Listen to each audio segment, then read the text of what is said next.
Ukrainian veteran of the Second World War.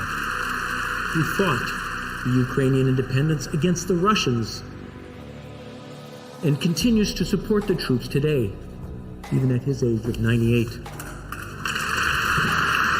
Invited by House Speaker Anthony Rota to witness Ukrainian President Volodymyr Zelensky's address to Parliament, Yaroslav Hunka is one of his constituents. He's a Ukrainian hero, a Canadian hero, and we thank him for all his service. That was the jubilant scene Friday. Now new details have emerged about that war service MPs applauded. Hunka served in the 1st Galician Division, a voluntary unit commanded by the Nazis. The unit is complicit in the Holocaust. This Jewish human rights campaigner says there's no defending former soldiers like Hunka. You swore allegiance to Hitler, and you were involved with the massacre of civilians. So it doesn't matter if you try and claim that you were defending against communism, you were still involved with the Nazi war machine. With the eyes of the world upon all of you, all of us, as President of the United States, I understand the duty my country has to lead in this critical moment. And I am aware of the attempts to make some shady dealings behind the scenes. You remind me of our better selves in America. That there was a time in America that we were this way, fighting to the last person. We're going to be free or die. Free or die. Free or die. Now you are free. Yes. And we will be. And the Russians are dying. Гнилость американской политической системы, которая не может претендовать на то, чтобы учить других демократии. I think the Chinese are setting up the new global world order that's going to rest on China, Russia, Iran, North Korea, whatever they can pick up in the BRICS and the global south, and then they'll reset the rules of the international rules-based order to really favor themselves economically, on trade, and military possessions, and on influencing global regions, yeah. What do you make of 100 Chinese nationals trying to get into U.S. military bases, appearing as tourists and saying, hey, all have the same story? What is with that? Yeah, it's like they're coming in through the doors and the walls and the crack in the floor. Yeah, the Chinese are clearly penetrating United States intelligence. The 21st century will not belong to China. It should and will belong to the United States. Canada and Ukraine have agreed to engage with G7 partners to establish a working group of eminent persons who will provide advice on the seizure and forfeiture of Russian assets, including of the Russian Central Bank. Second,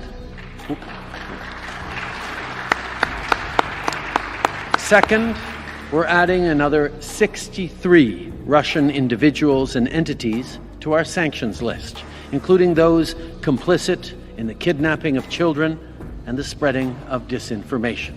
Our industries and tech companies like competition. They know that global competition is good for business and that it creates and protects jobs here in Europe. But competition is only true as long as it is fair. Too often our companies are excluded from foreign markets or are victims of predatory practices. They are often undercut by competitors benefiting from huge state subsidies. We have not forgotten how China's unfair trade practices affected our solar industry. I rise to put the leadership of the House, the Senate, and the President of the United States on notice. I will not consent to any expedited passage of any spending bill that provides any more American aid to Ukraine. It's as if no one has noticed that we have no extra money to send to Ukraine. Our deficit this year will exceed $1.5 trillion. Borrowing money from China to send it to Ukraine makes no sense. It's not as if we have some sort of rainy day fund sitting around, trillions of dollars in a pot of money, and we're just going to send that to Ukraine. We're going to borrow it. When we borrow it and create new money to pay for that borrowing, we create the inflation that is plaguing our economy. Since the beginning of Russia's war in Ukraine, the American taxpayers provided Ukraine with $113 billion. Over the 583 days of war, between February 24th, 2022 and the end of the month, that averages $6.8 billion per month or $223 million per day. Hey, everybody, it's Alex with Reporterfy Media, and I'm joined here with Daniel Dumbrell and, of course, Brian Berletic and Angelo Giuliano. Is that correct? Did I get that right today? I think I did. Excellent. It's a great surprise. Great surprise to have a last-minute guest, Daniel. It's great to have you. 30 minutes ago, he told me that you guys were going to be talking a little bit about Canada. So I jumped on my motorcycle and I zoomed in here, and I might only be here for 20 or 30 minutes, but I'm happy to join you guys. It's been a really long time. Oh, welcome, everybody. Time check here is 9:09 in China on the 27th of September. And wow, what a news day. Another day for Justin Trudeau and another headline, a shocking headline. Someone lost their job, I think, yesterday or resigned because of it. Over to you, my friend. Yeah, no, I mean, that was quite an interesting event where the entire parliament stood up to cheer on a literal Nazi. Originally, people were saying he was Nazi associated. No, he's a literal Nazi. It's just, there's so many dynamics to this situation that make it so interesting. I mean, this guy himself, the fact that he went into parliament knowing that this would happen, that he was going to be celebrated, means that this is still not a good guy. I mean, if he knew what he did and he kind of came to terms with the evils of his past, he would have said, you know what, guys, this actually isn't something that should be celebrated. The other thing that probably is even more remarkable is that everybody in parliament stood up after they said it was, you know, a Ukrainian fighting against the Russians in World War II. There was not a single person you could see that sat down that said, hold on a second, I'm not going to stand up for this.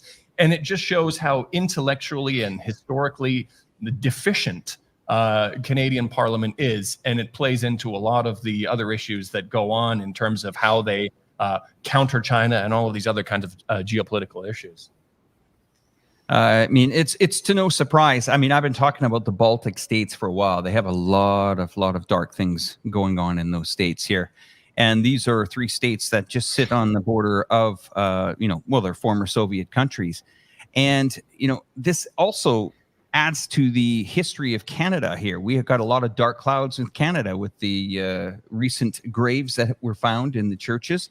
I mean, this is a history that is now finally coming to the surface. And I think it also puts people on alert now to, if you're going to run for office, if you're going to sit in the parliament, for God's sakes, get educated. Because this is an absolute embarrassment for everybody in their ridings right now. They've got to go back. They've got to explain this to their constituents.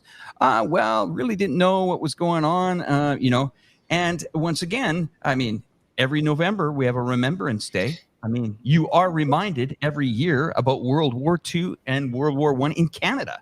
And this happens. This has to go down as probably one of the biggest gaffes I've ever seen in Canadian history. Yeah, I mean, it really is totally inexcusable. I mean, the fact that Zelensky there is from Ukraine, he's the president of Ukraine. He even more so than anybody else in that room, when he heard those words, what this guy did during what period of time, and especially as somebody who is Jewish, he should have said, hold on a second. let's put the brakes on this. And he didn't. I mean, I don't know what you guys think. I mean, Brian and anybody else here, what do you think of whether they were really aware of this or not? I just find it really difficult to believe that nobody could have been aware of this. It's ignorance. It's also like Brian and I had a guy on a show about 4 or 5 months ago that just totally German. Like a German guy. I mean, fire away, Brian. This guy was. I could not believe he managed to stick around as long as he did on the show. I mean, he eventually wussed out and left the program because he was getting nailed so hard. But you could see it. It was deep into his roots and his bloods. The anger. This just shows you yesterday how much hatred there is for Russians. That's the first one. And then secondly, to see the parliament embrace this guy. It didn't matter what was said in there. Everybody would have went up and started clapping. And I mean, you couldn't have asked for a more sobering moment for Justin Trudeau to hopefully, finally get, kicked out of this country. And I mean, over to you, Brian. Yeah. Well, I want to go back to I want to go back to something Daniel said about how this literal Nazi who actually hailed Hitler while Hitler was still alive. I mean, that's what we're talking about. He didn't see what he did as being wrong. Oh, somebody has it. Angela, you got a window open or something? We're good. No. Okay. Yeah. Okay, thanks. So it, he did that. He didn't see anything wrong with that. People in modern day Ukraine who are Nazis, modern day Nazis, they don't see anything wrong with this. The continuation of all of this to modern times, there's nothing wrong with it in their minds. And then double so because the West has been supporting this ever since the end of World War II. There were someone in the comment section mentioned Operation Paperclip, where the U.S. actually brought high-ranking Nazis into the United States to take senior positions within government, U.S. government agencies. There was Operation Gladio, stay-behind networks that were created in case the Soviet Union invaded Europe, and they were primarily made up of former Nazis and people sympathetic to Nazism. And so this is something that the West built up over decades and decades. And the people involved in all of this, including actual Nazis who just kind of were brought over from the end of the war and then into the Cold War, they don't see anything wrong with what they did. They see themselves as, well, now we're on the side of America and the rest of the West against these horrible Russians. And just as you said, they hate Russia so much that they can't even imagine a time in history where they were allies fighting in a war like World War II against actual Nazis, like the worst people ever in modern history, the Nazis. So I don't know, Angela, if you want to build on that or take it in some other direction. I think the big question is, why did they bring him? And I think it's also it's important to put this in the context. We are in a context of a normalization of Nazis. I'll just give you a few examples. What we had, there was a vote at the UN, and it was against the glorification of Nazis. And that vote, the first vote, I think it was in 2021, and only 2 countries were against. So there was the US and Ukraine. Now, the last vote was 52 countries, most of them from the collective West. So you see, we've been whitewashing also as of before 2019. You had lots of articles denouncing this Nazi ideology. After that, nothing. They were the new cool. So you see, what worries me is that this is the new normal. And it is also within the context where we are rewriting history. You see, with the Hiroshima, they almost blame Russia on the bombing. They don't even mention the US. The European Union. So this is a whole context of whitewashing and actually rewriting history. And maybe I have the impression that what they did, that's my personal opinion, they are testing how far they can go and what would be the public opinion.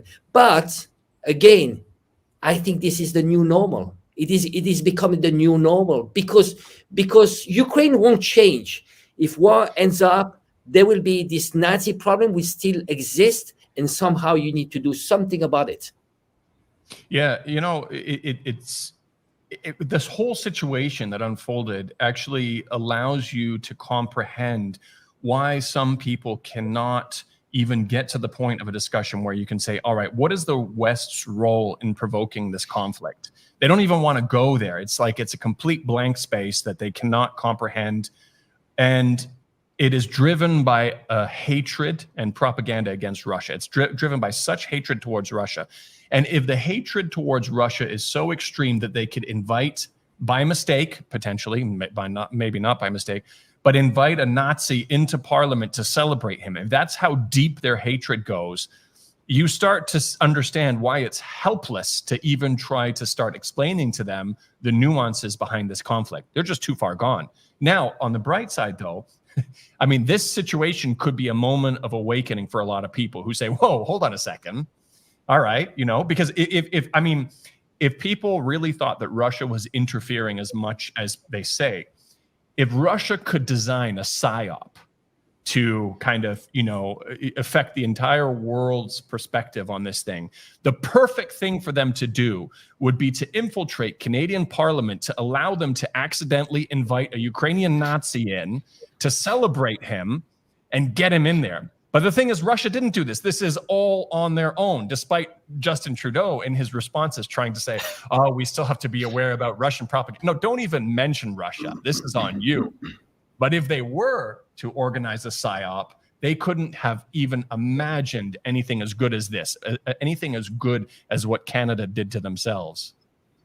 I think a lot of this also plays on the education that we got in Canada growing up. We were pretty much told, anything, east of Berlin was no man's land. Stay away from it. Toxic. It's going to ruin your life. Even the words, socialism, communism that rolled around, they were such heavy, heavy, toxic words that it was ingrained into our brain. And I remember telling the story on this program before the internet came out. I was 26 years old when the internet first came out.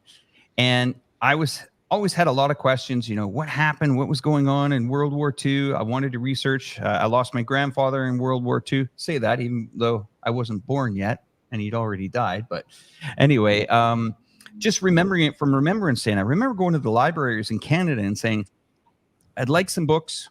I want to study history. And they said, well, what part? Okay, let's go to the 40s and 50s. Well, we got these books that will cover, Canada's contribution, United States contribution. I said, I want to hear the other side. And I said, well, it's not in the curriculum. I said, the Dewey Decimal System as we got in Canada. I said, are you sure? Can we dig deeper into these library books? No. Internet comes out, 95, 96, somewhere around that point. Start digging, start getting some answers, and then started to see some library books starting to show up in the school system, talking about this other side of the war. And I think it's a lot of, you can look at the Parliament in Canada. Most of the people are probably younger than you and I, sitting in some of those ridings and some of those, places and provinces, what they represent. But it's clear ignorance is, first of all, anybody with half a brain that would have known as soon as you mention those situations in a speech, especially from the House Speaker, somebody should have immediately, if they were educated, I'm saying, and put up their hand or done something or been brave enough to walk out. You can walk out of that place. You can walk out as a member of Parliament. You just put your hands up, say, I've got nothing to do with this. And I tell you, probably if one or two of those people who walked out, they might have been the future prime minister of this country, because this is very embarrassing. And I bet you Trudeau didn't even realize it until it was all over, done and dusted, and then he got out there. Because I watched an interview with him last night. This is the first time I've ever seen that guy totally lost for words. And all he could pivot, as Brian and Angelo and you guys have said all along, all he could pivot to Russia. And then he says, not only are we going to stop this, but we're going to stop those people that are, disseminating disinformation. Once again, that's the threat to all YouTubers. That's a threat to all content creators or anybody that has a voice. That's a threat. And that's it right there, because he knows that his Canadian Broadcasting Council are going to really downplay this, and the CTV and all those networks. But then it's up to us to get this message out. And here we are. Right.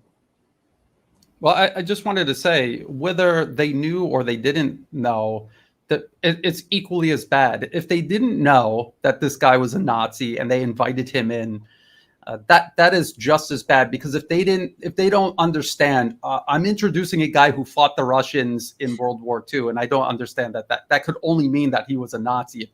The head of Canada's Parliament didn't know that. What else does he not know about Ukraine, past and present? And if he doesn't know these basic fundamental things, how do ordinary Canadians who are paying their tax dollars that are going to Ukraine, and weapons going to Ukraine, and Ukrainians coming to Canada to train and go back and fight in this proxy war, how do they know that isn't an equal sum of their ignorance? In other words, do we know that this is a just war that we're involved in supporting?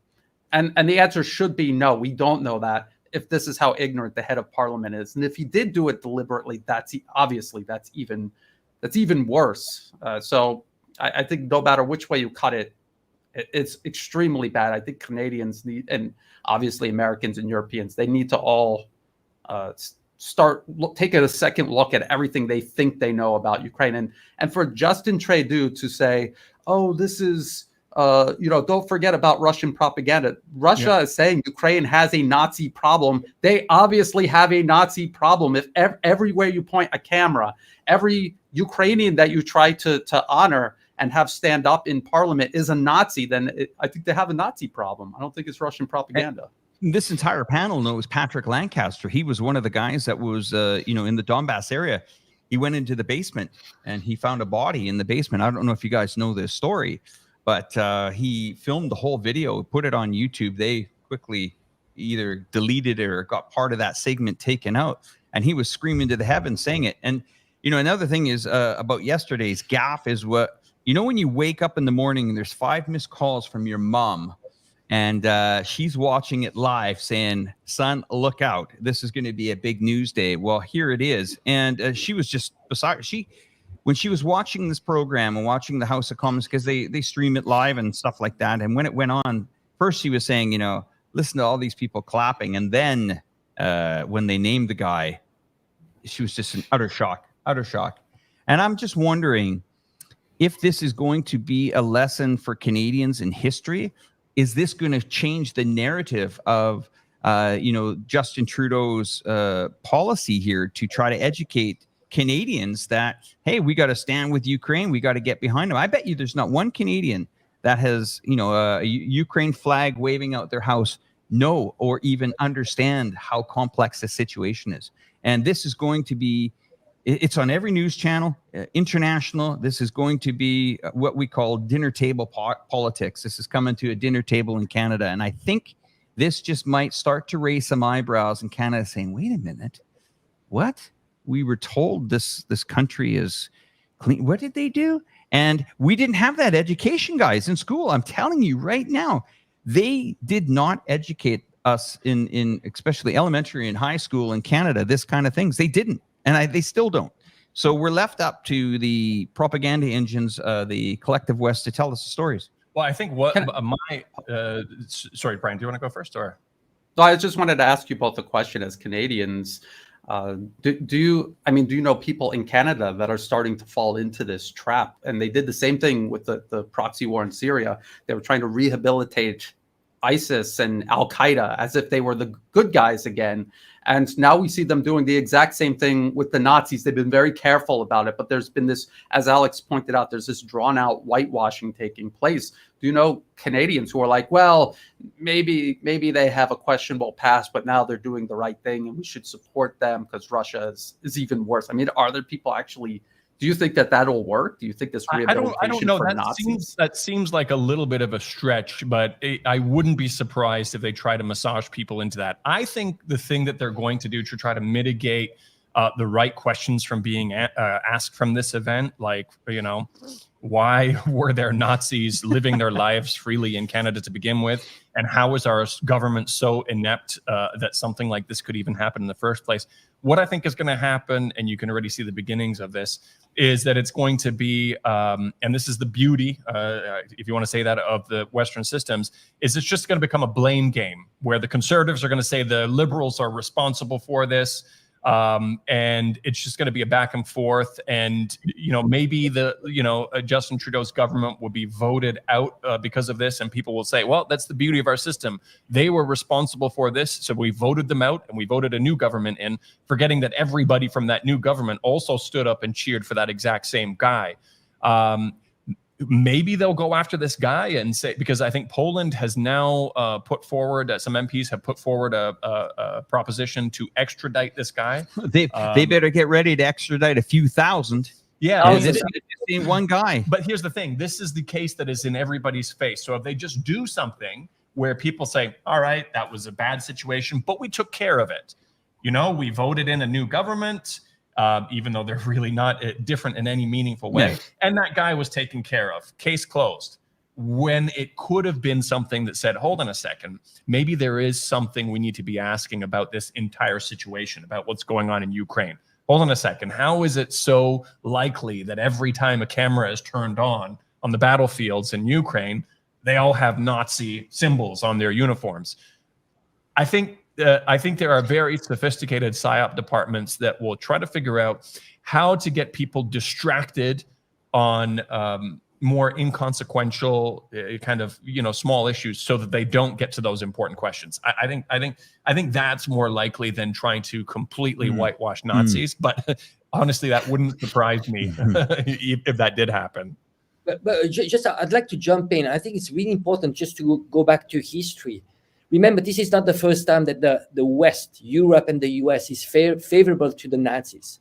Just remember before World War II.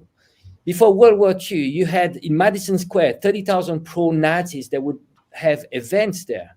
You had Hoover in 1938. He met ex-president of the US. He met with Hitler. You had no boycott. They all went, Europeans and the US, they all went to Berlin Olympics. And it's very important. People tend to forget, but who was the real enemy before World War II was Russia, the USSR. And actually, Hitler, this whole Germany was, benefited from lots of transfer of technology and funding from Wall Street. What they did, they funded Germany at the beginning, and then when Germany was about to win, then they did a Lend-Lease agreement with Russia, and they massively helped Russia. I want to add one more thing, is that so they wanted to basically kill them, just fund both sides and kill them. That's not the first time they do that. But there's a very interesting paper by, there was a plan called the Project Unthinkable by Churchill.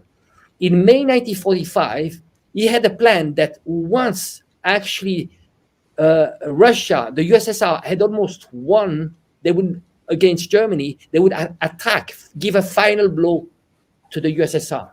So you see, this is not the first time we are favorable to Nazis. And what we did is that we actually recycled many Nazis. You know where they ended up?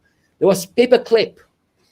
There was Gladio Operation. But also, we recycled Nazis, you know where? In the EU. The first president of the EU was a Nazi. I think one of the first into NATO, to lead NATO, was an ex-Nazi. So you see, I think, you see, this is not the first time we are whitewashing Nazis. And they make it so easy. So I wouldn't be surprised that this is a trend. It's just testing. And we see the direction. We see the direction. When you have 52 countries overnight, within a period of 1 year, let's say Nazis, glorification of Nazis, okay, then you need to worry. And this is, you shape the narrative, you shape the mind of people. It takes a few Hollywood movies and that's it. Average Joe, he will just jump into it. The new bad guy who eats babies is the Russian. That's pretty accurate, Angelo. I would say so. I mean, these Hollywood machines are very, very powerful. My father, who also was in the Navy, always said to me, you'll never see a good war movie made about the Germans as well. And I mean, if we're going to tell the story and we're going to tell history, I mean, people need to understand how complex it was back in the 40s. But if we fast forward it to today, most people, once again, Angelo and Brian, they have this hatred of Russia. This has been brewing for a long time. This is not just something that's happened in the last couple of years. This started back even earlier when I was in the Baltic states. You could see that separation happening. And these are three countries that still have 20 to 25% ethnic Russians living in that country, or outside post-Soviet people that are living in these countries.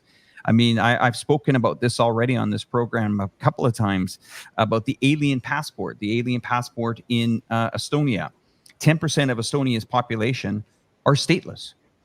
They're told, okay, we want you to take the Estonian passport. No, we don't. Why would I take an Estonian passport if I was born in Russia? Well, you need that to comply. Well, give me dual citizenship. Nope, against the law. Can't do that in Estonia, Latvia, Lithuania. Totally forbidden. So the right to citizenship is not dual citizenship. It's, okay, we want you to comply. All the babushkas, the 60, 70-year-old grandmothers that, still want to go visit somebody in Novosibirsk or Yekaterinburg were told, no, give up that passport, forcefully learn the language, And then and only then you'll get the coveted Estonian passport. Well, goodbye to 10% of that ethnic Russians in that country that are told they're holding out. They're holding out for a reason. And the reason why they're holding out is this exact thing that is happening right now in Ukraine, where Putin is trying to protect these people, trying to, stop the West from pretty much, getting rid of these people. It's very clear. And you can see it in modern day that these Estonians, I'll call them gray passport, it's humiliating can you imagine that? The European Union is giving 10% of Estonians' population a gray, and they call it alien passport. In 2023, how humiliating is that to people? And that passport does not allow them, it allows them a little bit of travel, flexibility in the country of Europe, as well other countries in Europe. But it doesn't allow them to work necessarily in other EU countries. That's the other one. And if you're going to give up that passport, think about it for a minute here. That's your attachment to Russia. Well, guess what? If you're a Russian and you want to come into Europe right now, good luck getting a visa. So there it is there. With one final swoosh, they're trying to get rid of this entire population in the Baltics. And I'm telling you guys, the same thing is going to happen up in that area. My wife, she speaks Russian. Her friends speak Russian. They got Russian friends down there. They've been very good, very calm during this situation. But I'm telling you, this could boil over very easy. Yeah, it's really remarkable, too, when you talk about, because some of this stuff like language assimilation and things like that, a lot of people might think, well, okay, whatever. Why should I really care about this? But the thing is this is the exact thing that they convince people to care about when they try to say it's happening in China. When they actually inaccurately say that these, Tibetan cultures or all these things are being totally assimilated into Mandarin and they're not allowed to speak their language, which is totally false. But regardless, even if they believe that's true, they care when they hear something like that is happening in China. But as soon as it's happening to Russians somewhere, no big deal. So it's like, do you care about this stuff or do you not care about this stuff? And you can just see all the things here. Unlike Estonian citizen holders of Estonian alien passports, do not enjoy freedom of movement within the EU and Schengen. So what, are we caging these people now? Is this modern day? This is exactly what the Western media is attacking China, as you're saying, Brian, or Daniel. And again, here, this is one of the comments from one of the Latvian leaders. He says, I do not approve of automatically granting Estonian citizenship to people with undetermined citizenship. Basically, Russians. Let's be honest what you're saying here. And then the last slide that I have on this whole matter is, just going into details of how crazy this is. But this is what's got, I think, everybody into the hot water. And it reaches a boiling point where people wonder, why did Vladimir Putin go and, protect this Donbass area? Why was he there? It's exactly what he's saying. They are trying to cleanse this country of these Nazi sympathizers that are fighting for the military. It's blatantly obvious. And you can see that it's going to continue all the way up to the Baltics unless something's done. And there should be no surprise that if there is more of this stuff going on, here's the last example I want to give you. There's 22% Russian-speaking people in Latvia, about 18% in Lithuania, and I think a little bit more in Estonia. Imagine if the EU started to, let's say, okay, wait a minute, we're going to try to convert you guys to EU passports, whether you like it or not. No more bringing the family over or anything like that. Push these people into the corner. If they take a vote and say, wait a minute, we're going to, and there are pockets in Estonia too that are very, Russian speaking near the border of Russia. There's a population of about 45,000. They could easily say, okay, we want to take this province or this district here in Estonia. We want independence, and bingo, you've got a Ukraine 3.0 sitting in your doorsteps, and Russia will come in there. And once again, it's very, very complicated, and this mess has never been figured out. And well, it's reached all the way down to the floors of Parliament, and people still don't get it. I probably have a little bit of a different opinion on one aspect of that, which is I think the Nazi issue is obviously very easy to prove. It's a legitimate issue.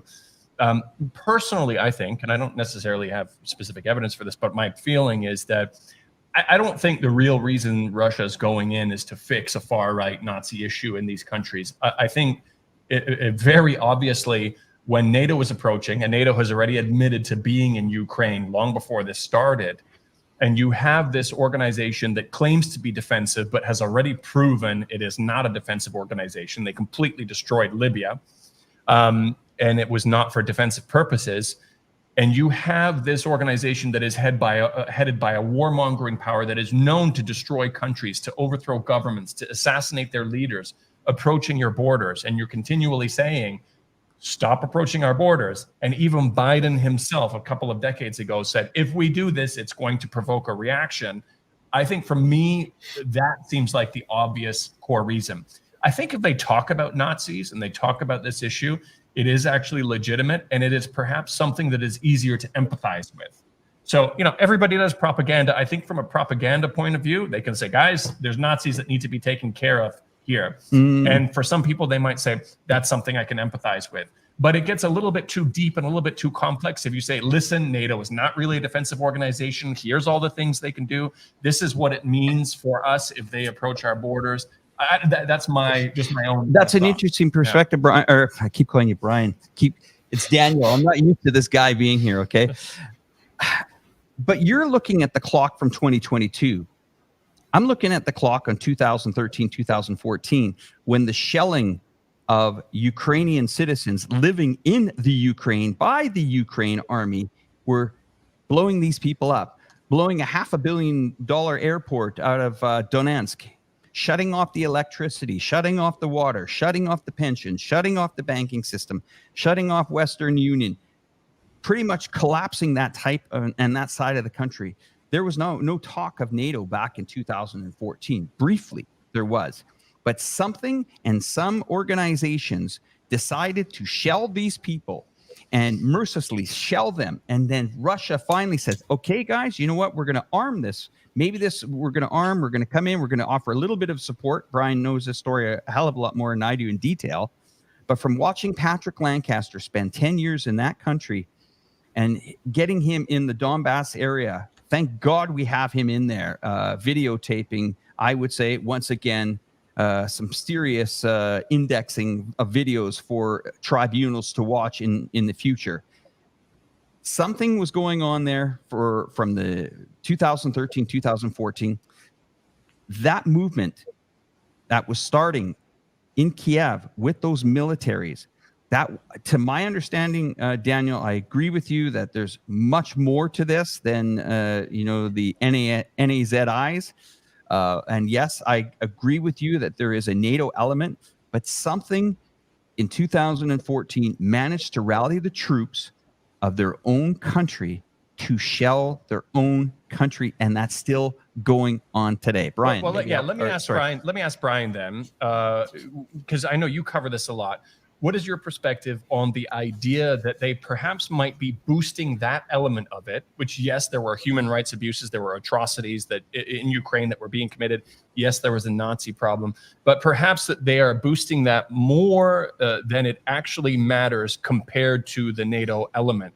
Where do you stand on that? What do you think of that concept or idea?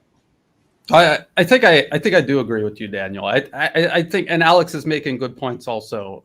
It is primarily the U.S. trying to encircle and contain Russia and then infiltrate, divide, and destroy the Russian Federation. That is Russia's primary concern. The U.S. is also using Nazi extremists, modern-day Nazis, to do this. They're also shelling cities with Russian-speaking people that Russia considers their people. So, you add all of those things up. This is what's driving them to get involved. As you say, Daniel, it's much easier to convince Russian people that this needs to be done. Even if it was just the U.S. doing this to encircle and contain Russia, and there were no Nazis, it would still be absolutely essential for Russia to react. But because the U.S. is using Nazis, it just makes it so much easier to convince people that this needs to be taken care of. Russia needs to invest in this because it's a matter of national security, and it's tied directly to national security concerns that Russia, the Soviet Union had during World War II. It's a continuation, really. When you study World War II very deeply, it's a continuation of everything that was going on there, and at the very end of the war, the U.S. was trying to assert itself as the sole global hegemon. It was trying to get rid of the Soviet Union. It was trying to contain China. It was trying to reassert Western control over all of Europe's colonies. That was what the Vietnam War was all about. And so that was the primary force driving geopolitics from the end of World War II up to and including today. The U.S. trying to encircle and contain and eliminate near peer and peer competitors. And then there's all these things that they're doing involved in that are so repugnant that it just makes it so easy for, say, Russia or China to tell their people, look what they're doing and look how they're doing it. It's a very easy case for Beijing and Moscow to make. And it doesn't mean that they're cynically taking advantage of this, but I think I agree with Daniel. The number one concern of Russia is self-preservation, and that is NATO and the U.S. represents a direct threat to that. They've all but said that they want to absorb Russia. I mean, that is what they actually say at, say, the Atlantic Council. And Angelo, your thoughts on kind of Nazism versus self-preservation, a mix of both, or No, I think like Brian just said, I think it's a matter of national security. The Nazi thing, it's bothering of course it's bothering Russian, but it's more like a internal communication. Putin can sell much easier by putting this, but that is not the main reason. I think it's more like national security, and the Russians they knew exactly what the collective West wanted to do.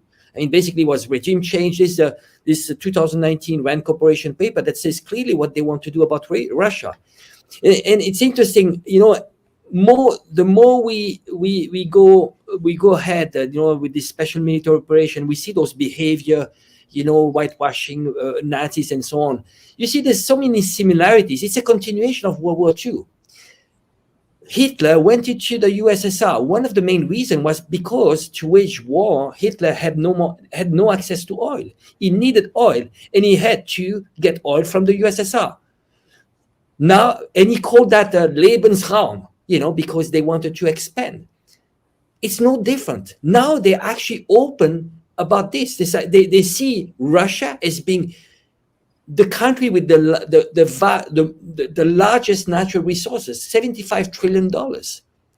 It's a huge country, and they want to put their hands on this. When you say we need to be very careful. We keep to simplify saying countries. In reality, we need to remind people those are globalist elites. We are talking about big families.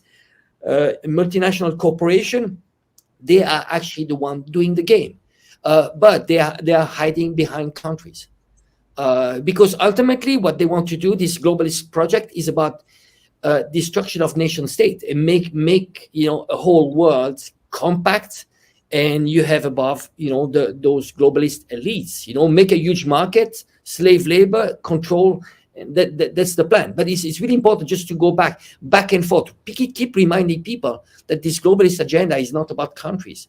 And even when you look at the president, every single president has been pre-selected by those globalist elites through the World Economic Forum, Bilderberg Group, George Soros, and so on. They're just puppets. And the first victims are actually the citizens of those countries. Why there's such a distrust of their leaders, of the democracy in the collective West? It's because they are the first victims of that system. The puppets comment kind of reminds me of actually something that Putin said. And it's amazing how actively you need, if you want to hear what Putin has to say or what Russia has to say, you actually have to put in an effort to seek this stuff out. It's not fed to you like the other stuff. But I remember seeing an interview with him where he said, do you think that Obama really was lying and he didn't actually want to close Guantanamo Bay when he said that? He said, no, he really wanted to close it, and he really thought he would have the power to close that up.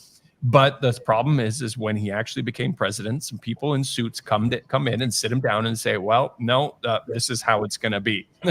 And there's probably a lot of truth to that in terms of, I mean, these people are just puppets. And there's a certain momentum, particularly with U.S. foreign policy, that just doesn't change from party to party or from president to president.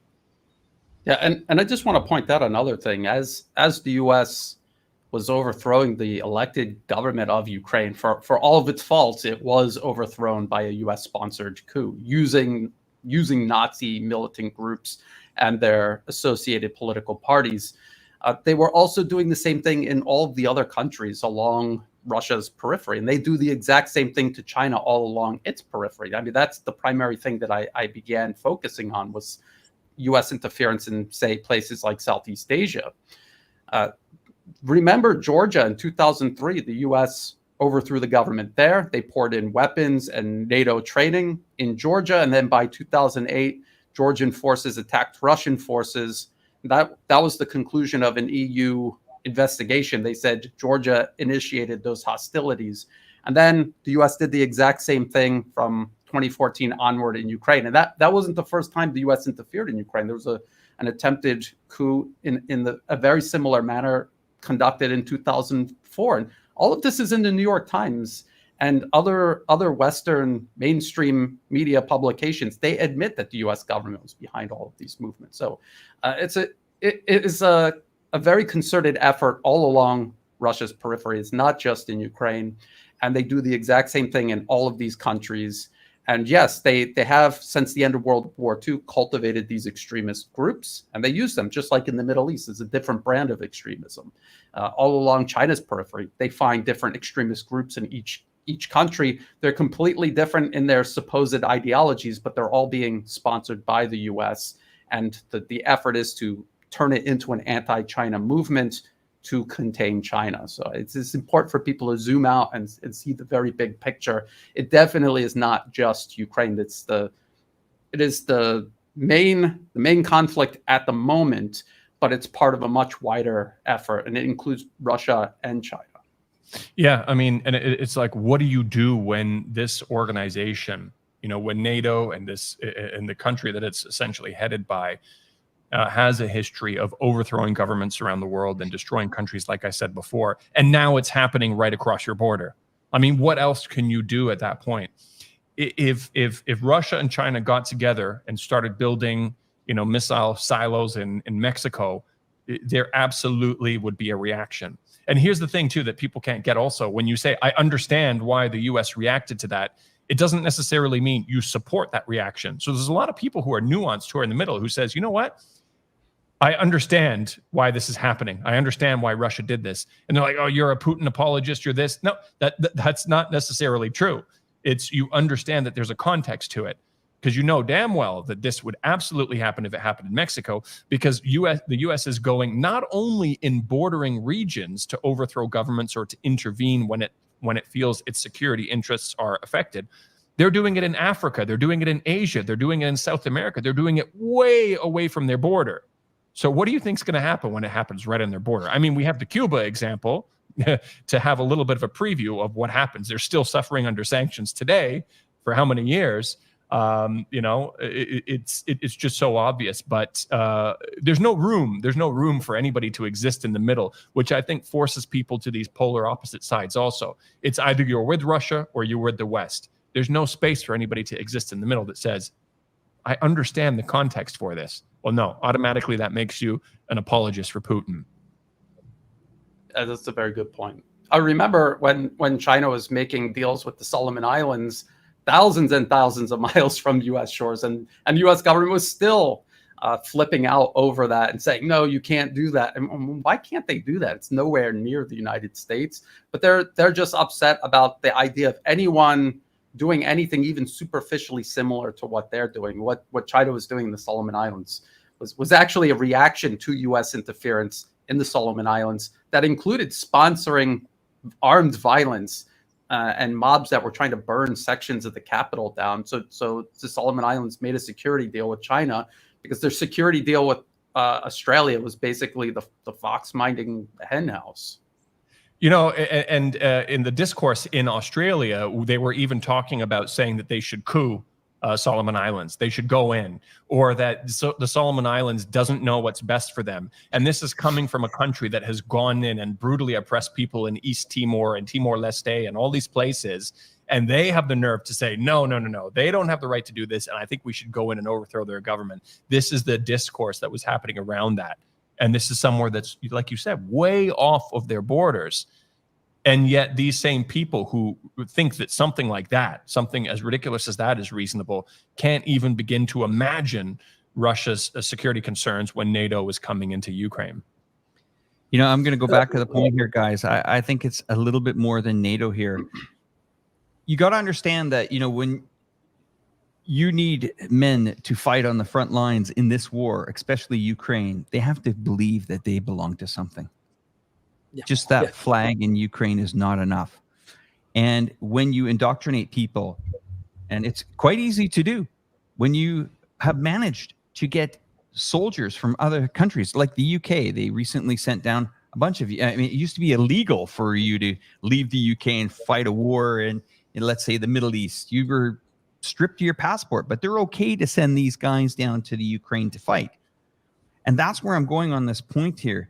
Is when you're indoctrinating people and you're making them feel that they are part of this organization or this Nazi type of organization that is, you know, one of the brothers on the front lines, this is where it becomes very important, because more soldiers are dying and they need kind of some type of symbol to get these people to be part of some of a new movement, to get more soldiers on the front line, to fight harder.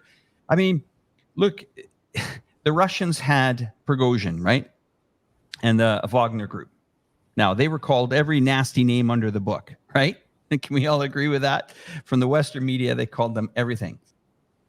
But those guys fought hard, took hits, and something managed to rally these guys. You and I, we're all sitting here in our homes and, you know, we're relaxed, and we're in the studio, we're all relaxed. You know, I've heard stories when Patrick Lancaster tells me what life is like out in a field late at night. You're alone. You need to feel like you belong to something. And that is the scary part about this Nazi movement. And hell, all these guys in Canada that got up and applauded. I mean, you can't tell me Zelensky didn't know what was going on there. Of course he did. So saying that it's, you know, a sprinkle of the NAZIs and mostly NATO, Brian, I don't know about you, but I would say it would take a hell of a lot of encouragement to get some people to go to the front line to fight for Ukraine now. And if they feel like they're part of an organization or this type of organization. Yeah, I mean, the problem is the people in Ukraine, if they see what happened in Canada, for example, and they say, well, what am I a part of? The problem is there's enough people in Ukraine who said, yeah, good, that's a good guy. You know, this is the kind of guy we're on the side of. And I think what you said is also true. You need to get people rallied up to fight. And from Russia's perspective, what I'm saying is, and I think your view is more optimistic, and my view is a little bit more pessimistic. I think it's more based on self-interest rather than going in to save people. I would like to believe it's to save people, and I would like to believe it's to do the right thing. But at the end of the day, if you're on Russia's side, if you're trying to convince Russian citizens to go in and fight against Ukraine, and you have to explain to them, it's because NATO is moving in, and this is what happens 3 steps down the line. This is what ends up happening in the future. Mm-hmm. That's a little bit more hard to contextualize than telling them Nazis are killing other Russians right now in the Ukraine. So that's why I just think they prop that up a little bit more. I really think you're underscoring it. I could be, but I just think logically that's what makes sense for me, is that there is a very obvious security issue. And it's very obvious what happens next, or the risk of what happens next. But that's really hard to empathize with. And that's really hard to get people to rally around these, you know, ifs and these maybes and this risk analysis, and to do these calculations and to give the context of what NATO has done in other countries and what the US has done in other countries. Here you can say, this is what's happening right now and we have to stop it.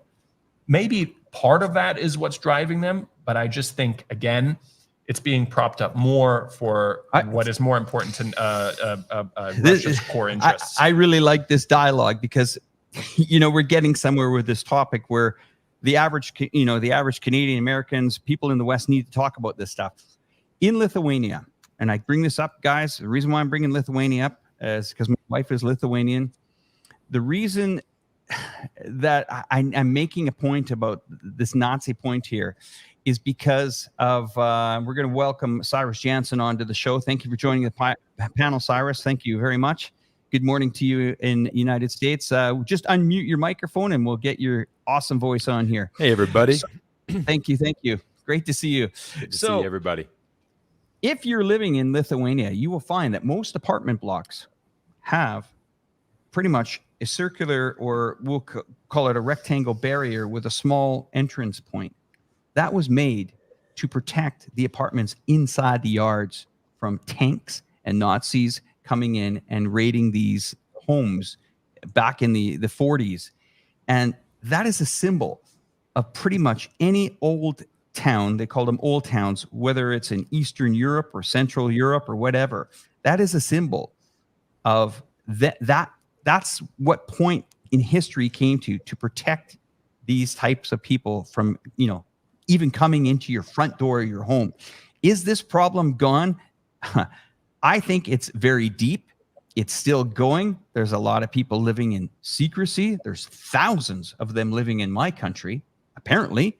And one of them was welcomed to the House of Commons. So yeah, I'm harping on this point here, guys, because I think we cannot discredit this is a deep undertone, and I think this is used to recruit soldiers.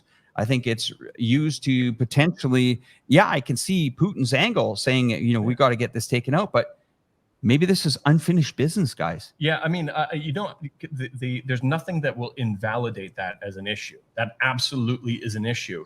And when you say that is something that hits you in the heart, it's something you feel for, and it's something you hope that something can be done about. And that's actually exactly my point. Mm-hmm. It's like, even if in Russia, the main concern is Russia and within Russia's own borders, its own security, this is something that they can put out there because they know everybody's going to care about it. It doesn't mean that they don't care about it also, but I just think first and foremost, it's a national security issue.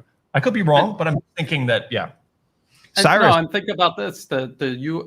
Russia intervened in Syria, and there's no Nazis that I can tell of in Syria, but it circles around back to the central point that the threat that Russia faces is U.S.-sponsored containment, being encircled, contained, its allies being utterly destroyed and decimated, and the U.S. military presence, its allies creeping ever closer from Syria. They had plans to go into Iran, and then once they're in Iran, they're on the doorstep of the Caucasus region. So it's centrally Russia's self-preservation. Obviously, the fact that Nazis are verifiably involved in this, that adds to the urgency, and it makes it like Daniel's trying to say. It's not as if they don't in Moscow. They're like, well, we're quite okay with Nazis, but we'll just say that we're not, just to get everyone on board. They probably hate Nazis and they want to get rid of them. But the central factor here is national security, this encirclement by the U.S. involving a multitude of proxies, including Nazis, also these extremists that they've cultivated together with the Persian Gulf nations, Al-Qaeda, ISIS, all of them. And then if you look into the proxies that the U.S. is using here in Asia, they're all totally different, but it's all part of the same threat that both Russia and China face together. And so this is something they have to react to, no matter who the proxies are. The fact that it's Nazis, I don't think Daniel is disagreeing with you, Alex. And I'm definitely no, I know that at all. I just wanted to, I think that what I can say, maybe to make this more simple, is if it was only a Nazi issue, and it was only that, and I say only, that's a huge issue. And I'm agreeing with you. That's not what I mean. But if it was only that, would Russia still have gone in? I'm not sure. I'm not sure they would have gone in with force like this. If it was only a national security issue, without the Nazi issue, but NATO is approaching, and we know what NATO does. It's not what it says it is. It's not a defensive organization, and they feel their national security is impacted. I think it's more likely that they still would have gone in for that if it existed as one single issue rather than the other way around. If it was only a domestic Nazi issue in Ukraine by itself. It's these movements that really destabilize this country. I mean, they do. They have that traction. Mm-hmm. They start out small. Ukraine is classic for this. 2014. Cyrus, thank you for coming on the program. Appreciate it. Yeah, thanks, guys. Good to see all the boys here. Thanks. How much of the conversation have you been privy to? Have you been listening in a bit, or? I just woke up and went to YouTube and saw you guys on the panel. I'm like, man, I'm gonna send these boys a message. Let me jump in here for a little bit. I got to go in about 10 minutes. I got to get the kids ready for school, but I just wanted to jump in. I did actually have a conversation with Scott Ritter yesterday, which was quite interesting. So, I mean, he has an extensive knowledge of the history of Ukraine, and we were talking about, for example. He had said that really this conflict actually goes back to 1945. It's actually a much, very, very, it's very nuanced. I mean, I think what's interesting is I always want to provide the perspective from the United States is the fact that like everybody here, we only hear, like no one knows what actually happened in 2014. Right. Like everybody is just like, oh, this is like all of a sudden Putin came out of nowhere. And this just happened like, February 2022.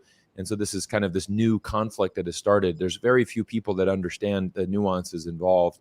And I mean, I think what's interesting as I was also read a new article from Jeffrey Sachs, who had said that neutrality for Ukraine, could have avoided this war, and it remains the key to ending the war. And that essentially, that's what he is pushing for, is that, is essentially that guarantee, right? That Ukraine will not join NATO. I did catch a little bit of that, Daniel. I think you were saying if, for example, if somebody had moved into the Western hemisphere there, right? Obviously, Cuba. I mean, that's the whole Cuban Missile Crisis, right? United States will not allow that. Nobody can come into that Western hemisphere and mess with the United States. Monroe Doctrine, yeah. Yeah, I mean, it's just as simple as that.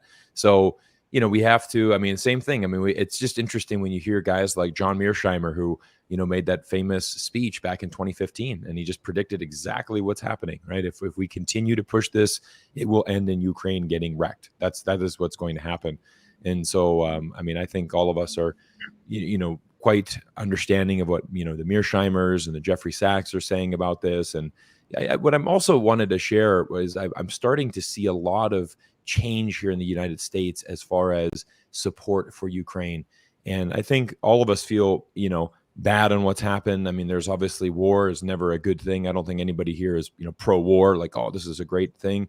Obviously, it affects millions of people in Russia, Ukraine, around the world. I mean, we've all been affected by this because we live in a global economy. But it's very interesting to see, Alex, when we were in our live stream the other day, we had played that 30-second GOP clip, how they're really trying to, promote this and really trying to sell this. It's like the best thing we can do is keep arming Ukraine. That's the number one thing. But I'm really starting to see a lot of people in the U.S. push back on that. And it's in Canada as well. I mean, I mean, even like my Instagram, which is nothing political at all. I had all my Canadian friends are like, how did Trudeau just send another $600 million to Ukraine? Like, Canadians are absolutely struggling right now. I mean, it's unbelievable how expensive life is in North America. The inflation is through the roof, and people are, the middle-class citizens are getting squeezed. There's so many youth in Canada that are just like, what the hell happened to my country? Like, I can't live in my country. Like, I'm born and raised here. I can't afford it. I can't afford to live here. This is a disaster. But yet, Trudeau's sending more money over there. Like, take care of your own people first. So again, it's kind of just these things that I'm observing, here on the grounds here in North America.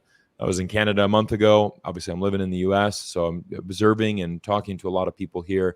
The tide is changing, and I think people are really wanting to see a conclusion. I mean, even from the GOP, this Vivek Ramaswamy, he's very much on, like, get us the hell out of there. Let's stop funding this and get us to the negotiation tables as soon as possible. He has some extreme views on other points that I don't agree with, but I mean, trying to find a conclusion to this and stop funding a war is certainly one that I think many Americans are now resonating with. So those, I just wanted to jump in and say that. Yeah. Do you notice, I'm curious about your observations on the ground, because what, at least from the online discourse, what I'm seeing is, all right, people are starting to see through the propaganda against Russia and the black and white narrative that, Western governments would like people to believe on this conflict. But despite their ability, ordinary people, their ability to now see through this, when it comes to China, they're still on board that China needs to be confronted. And it just seems like, even mice in a laboratory, they understand that when you are shocked a certain number of times from the same point, you stop going there and you stop getting shocked. Now with Ukraine and with this war with Russia, they've already been shocked. And now they're ready to confront China on Taiwan or whatever it is. So it's almost like the logical thing would be from everybody to take a step back from all of the propaganda they've been consuming, including on China.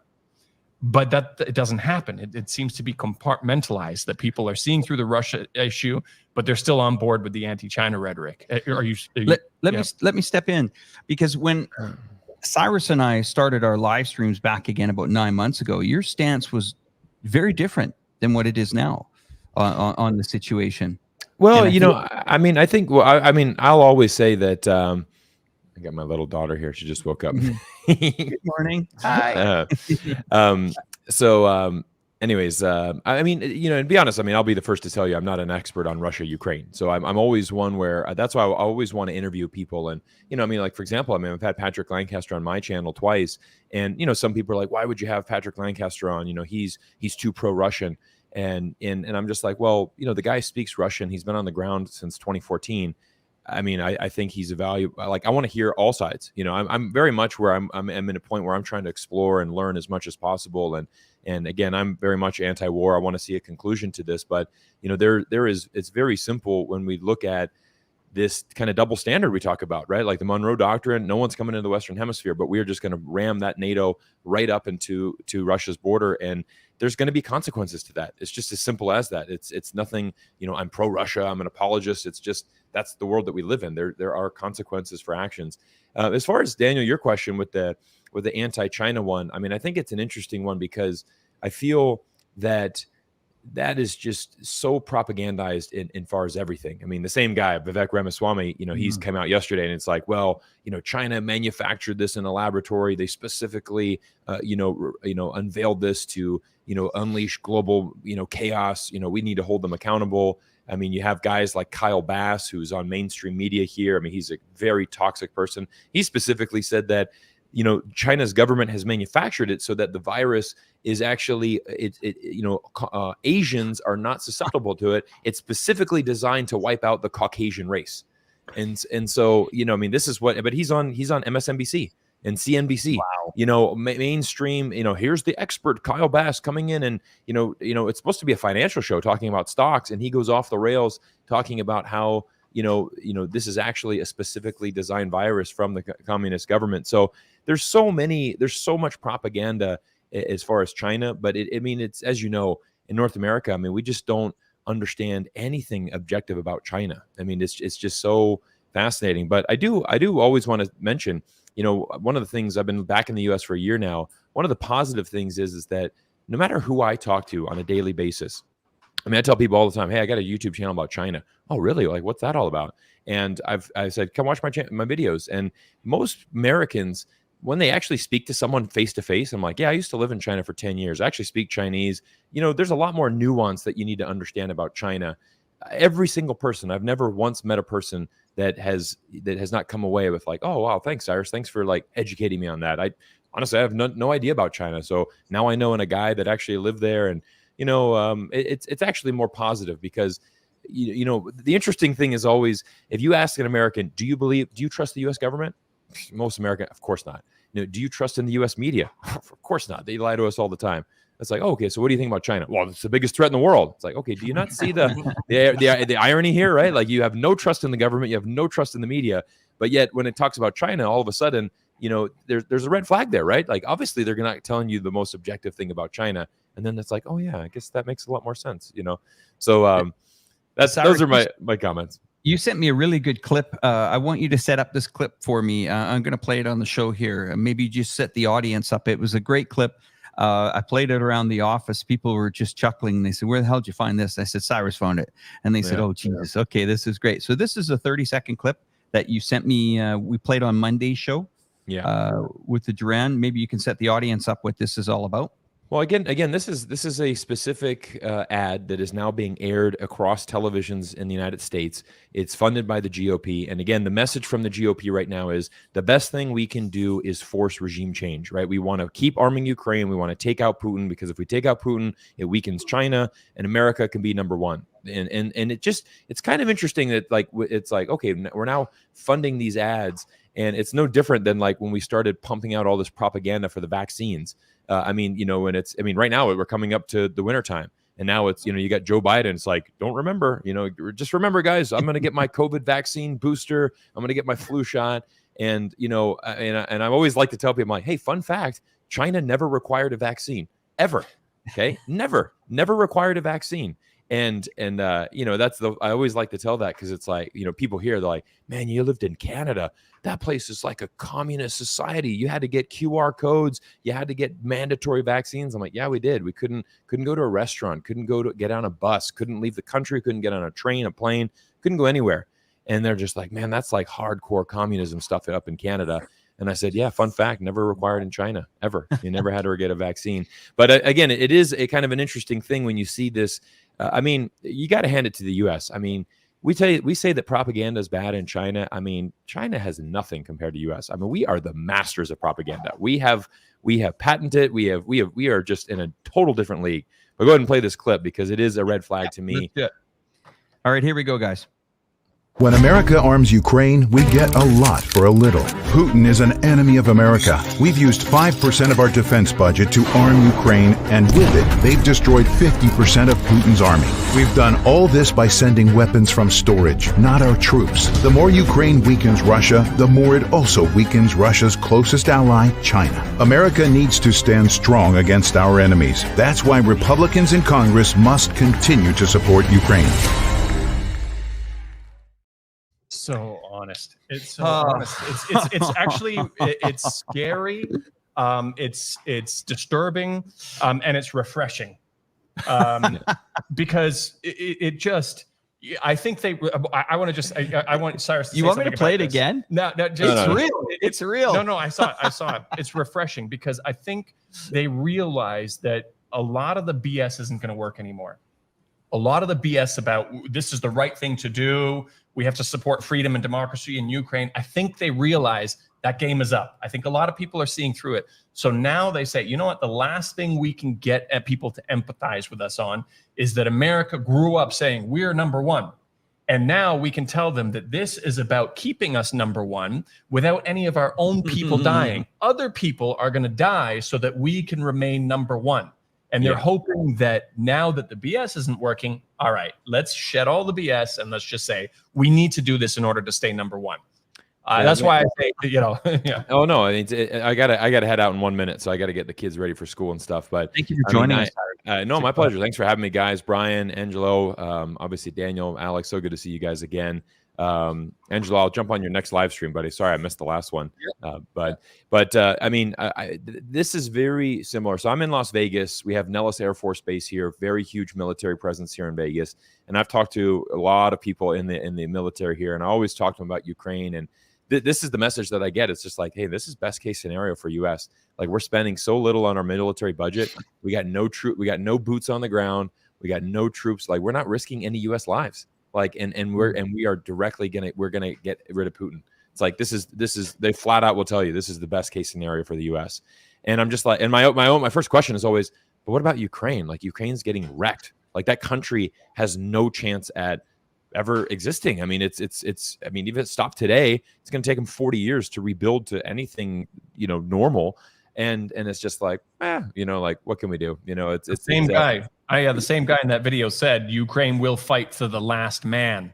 This is what he said before. A couple of years ago. I mean, it's a very interesting one. But I mean, even in that ad, Scott Ritter yesterday was funny. He's like, I'm just a Marine. I just do simple math. But if our budget is $800 billion is our military budget, and we've spent 5% of the budget, well, that would be $40 billion. Okay, well, we already know that we've sent over $150 billion. So right off the top, that number's wrong. So like, there's your simple marine math. That's a complete lie. We've spent more than the 5% of the budget, and we keep sending more and more money. So anyways, I got to dash. Thanks, guys, for letting me join in and share that. I'll let you guys get back to the stream, and we'll talk to you later. Cool. All right. Good seeing you. All right, guys. Take care. Brian, I mean, I've been waiting for you to comment. 50% of Russian military capability. And the New York Times itself just came out with an article saying Russian military production is higher than ever. The sanctions didn't work. Obviously, Ukraine, as part of this proxy war, is not eliminated anywhere close to 50% of Russian military capabilities. A lot of people are citing this Oryx website, supposed open source intelligence, and all the people following that and citing those numbers, those were the people who were shocked that the Ukrainian spring, summer, fall, going into winter offensive failed. They had no idea, because they were looking at Oryx and all of the people using it as a source, and they were saying, look at these numbers, look at how much equipment Russia has lost. There's no way they have an army left. And then they launched the offensive and they smashed into this steel wall, and it broke all of these brigades trained and armed by NATO. And now we read articles in the New York Times, in the Washington Post. We hear American military and political leaders saying we can't sustain this. So that's one problem with that ad. The other problem is pretending that this is some sort of good investment for the U.S. Even if you're absolutely cynical regarding this, look at what's going on in the world right now since the special military operation began, and since the U.S. Strong-armed Europe into placing sanctions on Russia. What has that done to the U.S. and Europe? What has that done to the European economy? They're emptying out their military inventories. They have now exposed to the world that their military industrial production is nowhere near that of just Russia's, let alone China's, let alone Russia and China's combined. They're also, by doing what they did regarding the sanctions against Russia, including the price caps for oil, they have caused all of their supposed allies to begin pivoting away from them toward BRICS. We're watching BRICS expanding as a direct result of this great investment for the U.S. So it is a catalyst. This is something that Alexander Mercouris of the Duran says all the time. It is a catalyst spurring on multipolarism at the expense of U.S.-led unipolarism. So a great investment? No, not even close. In every single way, it is not. But this is what these people in the U.S. Driving U.S. foreign policy. This is the only mode that they have. It's just this war. They don't even understand the basic fundamentals of how a war is waged, and they're just going to dig their hole deeper and deeper and deeper. And that ad is an ad in actuality, an ad to, hey, everyone, get a shovel. Let's see how deep we can dig this hole. Can I jump in? There are a lot of people. They mention the cost of the war, and actually they stop at what we send in terms of weapons. Actually, it's far more than that. I mean, I'm not even. It's not even 10 times. It's 100 times. I've done a quick calculation, and I'm going to compartmentalize this. There's going to be a reconstruction. Reconstruction is going to be $1 trillion. If Ukraine integrates Europe, it's going to be net recipient of a European fund. It's going to be 20 billion per year. The whole cost of rearming all Europe, because now all Europe is going to go at 2% of their GDP. They are going to align to NATO standards. Now you have the whole cost of inflation. It's enormous. Now, if you annualize this, I mean, over a period of 20 years, the deindustrialization of Europe, because of what we did, because the gas, energy is going to cost too much, and all those industries are going to leave Europe. If you add up this, the political cost, it's intangible. You cannot measure that. The de-dollarization, we're losing our stage. It's not going to be like before. And in Europe too, Europe, the euro is going to be also is going to lose its status as a global currency. If you add up everything, we are talking about probably $10 trillion over a period of 20 years. There's far more than just the weapons we're sending. And then think about the blowback also from Nazis going mainstream. I mean, all of these mass shooters who are, paying tribute to the Azov battalion in their memoir before they go off on a mass shooting spree. It's the exact same thing when they were overthrowing Gaddafi in Libya. They were funding extremists, and one of those extremists went back to the UK and was responsible for the Manchester bombing. Well, this is going to be like that on steroids too. I mean, just from from that perspective also. And all the artillery on the black market. It's going to be quite easy to get you're going to be seeing some interesting things on the streets in Europe for sure. And it's quite deadly. It's very scary. I have some provoking thoughts for you guys here. This is a quote by Carlin. He says, when fascists comes to America, it will not be in brown and black shirts. It will not be with jack boots. It will be with nice sneakers and smiley shirts. What am I saying here is that it's interesting. It's easy to point the finger at Nazis and to demonize them. And it's abject. It's disgusting ideology. We all know that. But you know what? We need to be careful at the wolf in the skin of a sheep. And I think the liberals, in many ways, they scare me more. They scare me as much as the Nazis. Just when you look at this whole deconstruction of society, this whole project, it's destruction of family, destruction of nation state, destruction of religion. You hypersexualize people, drugs, and so on and so on. And there's no sense of belonging. This is, as much as it was so extreme on the other side with the Nazis, nationalism, identity and so on, we're going to the other too far. And actually it's an extremely aggressive minority which is imposing on the majority. So we need to be really careful, because here, who's leading us towards World War III? It's not the Nazis. It's not the Nazis. It's people that actually act really cool. They say things really nice, but they are willing to drop a nuclear bomb on Russia if they could. You see, we need to be extremely careful. And this alliance, keep in mind that right now, those are liberals allying with Nazis. How toxic is that? We need to be careful about that too. And I think you mentioned before that actually Russia sold the Nazi argument, but Russia sold also this so-called decadent society in the West that actually 75% of the world don't want. And we need to respect that. You go to Asia, you go to Africa, and it's laughable. They look at this and they're like, what the F do I want you to export this to my country? I mean, I can imagine, I could understand, trying to export democracy, even though democracy is not working in the West. But trying to export those values that actually back home, it's dividing and distracting from the real issues. I think distracting is a good word to use. I think when it comes to these kinds of left versus right, or liberals versus conservatives kind of stuff, I just see a degradation of society where people are going to two polar opposite extremes on both of those categories. One of the main concerns I have is for how these societies affect other countries. And you're right, they do push their ideologies on other countries. The thing I'm more concerned about is how they go in and destroy and bomb and, destroy countries like that. But within Western societies, there is a degradation that's happening. And it's a polarization where people are going to two completely extreme opposites. And there are people to blame on both sides of that.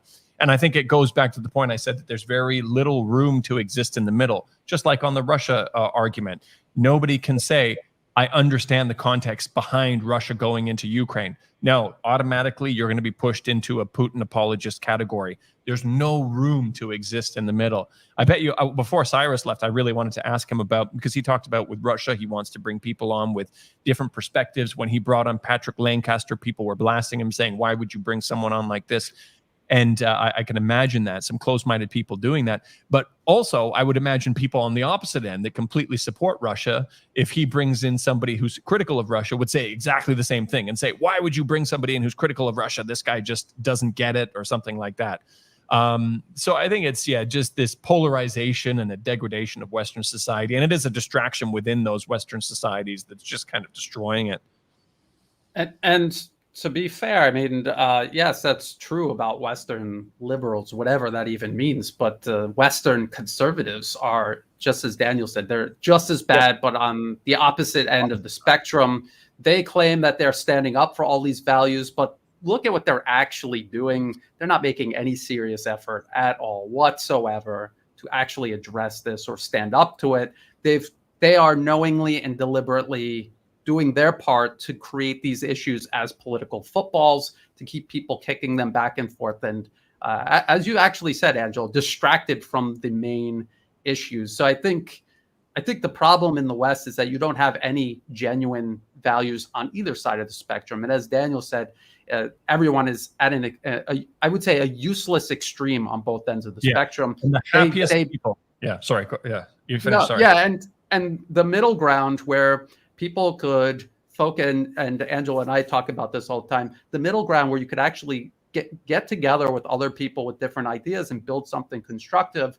They're just shelling that constantly. They're just burying mines there constantly. You're not allowed to go there. If you go there, they're going to wipe you out. You have to pick an extreme on one side or the other. And it's absolutely hopeless. I wanted to say something else about these people who are saying, we got to stop Ukraine. We need to get them to the negotiation table. It's mostly because it's Biden's war. If it was a Republican there, they would be totally for it. We remember everyone voting for Obama to end the Iraq and Afghan wars. And then as soon as he became president and accelerated them, they were all for it. Because there's that aspect taking place. There's also the aspect that, and I think people were pointing this out, they want to focus on China. This whole thing with Russia in Ukraine is ultimately aimed at China. That is their main competitor. This is the biggest threat to their hegemony. They need to confront and contain China. If they could only pick one to focus all of their efforts on, it would be China. So we have to be very careful. The people, if they're genuinely opposed to war and a good person saying no to war with Russia through Ukraine, let's stop this, they will also say, and let's invest here in America or here in Europe. Let's stop picking a fight with China as well. Because everything that, just as you pointed out, Daniel, people get it that we started this with Russia and Ukraine. And then they're like, let's protect that poor country, Taiwan. It's not even a country. Yeah, they don't even know. CNN or Fox told them different. Yeah, but I think the other thing that you need to be careful about also, because with this kind of talking about what liberals are doing or focusing on what they're doing or what conservatives are doing, and both are doing equally wacky things, the happiest people when you guys are kind of, or the ordinary people are wrapped up in this conversation is, in this case, these days, is the military-industrial complex, sure. Which, you exactly said, all of these weapon stores are going to have to be replenished in Europe and all of this stuff. So while all of these ridiculous identity politic kind of discussions or whatever it is going on, the military-industrial complex is laughing all the way to the bank when you're distracted from more important issues, like them taking everybody's money. And I mean, Eisenhower, in his farewell speech, said the exact same thing, that the biggest risk to democracy is the military-industrial complex, and their influence is growing in the government. And it doesn't matter if they're liberal, if they're conservative, if they what pronouns they have, or if they don't believe in that or not. All of these politicians on both sides are getting money from the military-industrial complex, and when they give money to these politicians to become senators or whatever it is, they're expecting a return on that investment, and they're certainly getting a return on their investment these days. I think that is the big issue. Let me hop in on this, because since we're talking about profits made, I think something that we really got to pay attention to here in the next, I would say 90 days, is the financial markets. I said on this show a couple of days ago, watch natural gas. Watch it, watch it, watch it. It's moving down 2.41% today. If that goes over, let's say the quote for natural gas is 2.72. relatively not bad, but the futures in the natural gas sector are going through a massive change here. And what I mean by that is there's a shift going on in the market here. And I'm going to bring it up here. And this is what I've done for 20 years. I've traded derivatives. The OTC shares of EU gas derivatives surge 25%. What's that mean to the average household? Look out. If natural gas, keep an eye on it, everybody. Just Google it. If you can't find it, just natural gas spot price. You'll see something like 2.72 or something like that after the show. Once that thing starts peaking over $3 or $4, look out. Look out for the prices. And then look out for collapsing of certain types of banks that have bet against this, okay? This is for all the marbles here. Now, we have to remember, most Americans have mortgages. Most Americans have car payments. They have Visa, MasterCard payments. They're in debt. The Eastern Bloc, or I would say that most of the Russians, I'm not sure if everybody understands this, but when they followed the Soviet Union, most of their properties were given to them for pretty much nothing. So you have a very small part of these regions. The Baltics also managed to, prosper after the Soviet Union collapsed. But most of the homes in Russia are owned by people. I think it's 6 or 7% of the population has mortgages, which is the flip, almost the opposite side of what it is in America. So heavily financed, through the roof. Natural gas is going to go up through the roof here. I am predicting, and don't quote me on it, this is not a solicitation to buy or sell a security, but I'm going to tell you right now, natural gas is going to really set the barometer to what's going to happen here in the next 3 or 4 months with this war. Putin has isolated himself. Where did they do it? Well, have a look at this headline. Gazprom delivers its first LNG cargo to China via the Arctic. A new route for China and a new buyer is China.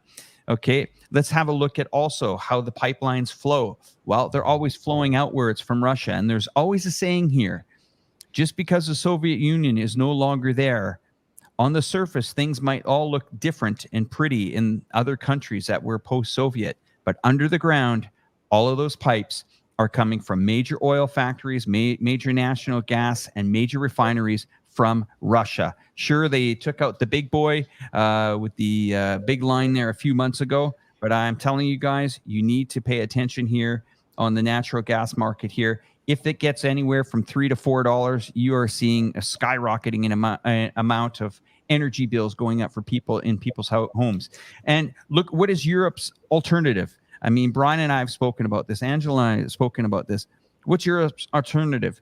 Expensive stuff bought from America, shipped over on big container boats. And that is the solution. And if we get into a cold spring, I thought it was going to happen last year. Let me show you guys the price of this. And I'm making a big deal about this because it's going to be a big deal. Have a look at what it was last year. We saw it peak out at around almost 9. Okay. This is a natural gas quote from Henry Hub. This was, I think, quoted on the 24th of September. You see it's flatlined there where everything's nice and calm. Well, that's the Americans, dumping their expensive stuff on Europe. But let's put 2 and 2 together here. Here's where the things change, is where the OTC shares of the EU gas derivatives change. That is a derivative. When you hear that word derivative, it means insurance policies. Well, those insurance policies are trying to protect Europeans from price increases.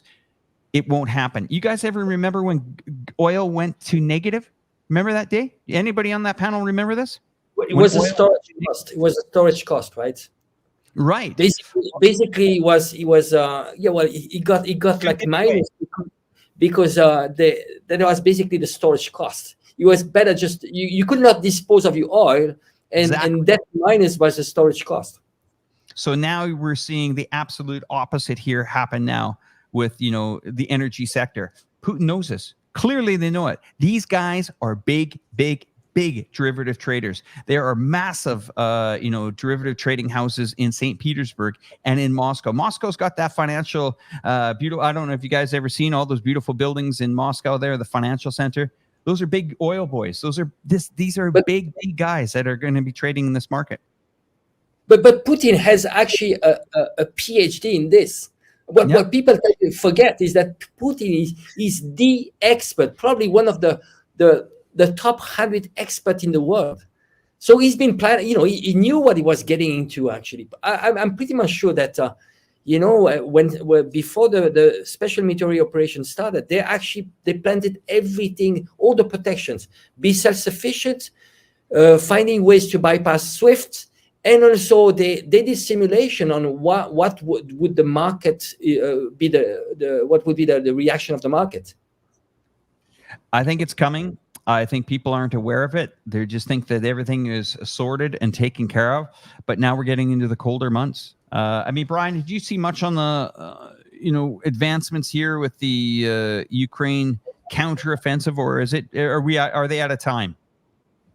Well, yeah. I mean, it was doomed before it even began, and now we're actually seeing many across the West coming to this realization. Even people who I think genuinely believed that would be more successful. But before we get into that, I want to go back to your point, Alex, that you're just making about how isolated Russia has become and how in reality that is not true. Do you remember in the video intro that you just played, Alex, at the very beginning of the stream, there was some lady talking about, Putin's going to go to China and whoever else he can find in BRICS. I mean, it's like half the world's population. I mean, what are they talking about? And then she said, Chinese people coming up through the cracks in the floor. And it's like, this is like World War II propaganda where they turn their opponents into insects.